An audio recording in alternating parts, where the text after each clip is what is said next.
এবারের বিশ্বকাপ যেন কিছুটা ভিন্ন। ছোট ছোট দলগুলোর পারফরম্যান্স এবং জয় বলে দিচ্ছে মাঠের খেলার পাশা যে কোনো মুহূর্তেই ঘুরে যেতে পারে। গত বিশ্বকাপে আর্জেন্টিনাকে হারিয়ে চমক দেখানো সৌদি আরবের খেলাও নজর কাটছে এবারও। বিশ্বকাপে টিকে থাকার লড়াইয়ে নিজেদের দ্বিতীয় গ্রুপ ম্যাচে স্পেন আজ মুখোমুখি হবে সৌদি আরবের। আটলান্টার মার্সিডিজ বেঞ্চ স্টেডিয়ামে এইচ গ্রুপের এই ম্যাচটি অনুষ্ঠিত হবে বাংলাদেশ সময় রাত 10টায়। আমাদের উঠে দাঁড়াতে হবে।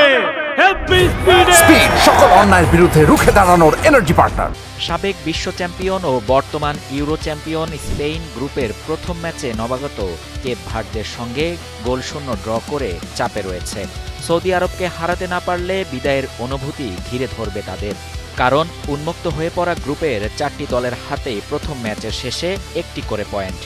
এদিকে কোচ দে লা ফুয়েন্তে সৌদি ম্যাচে হয়তো লামিন ইয়ামাল ও নিকো উইলিয়ামসকে একাদশে রাখবেন।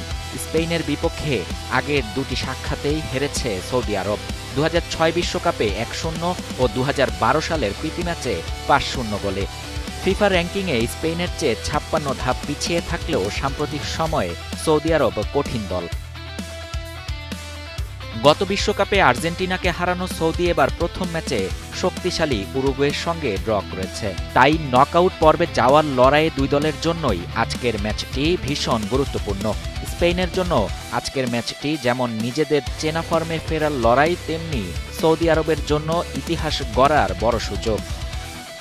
শাহরিয়ার শাফাত, বাংলা নিউজ 24।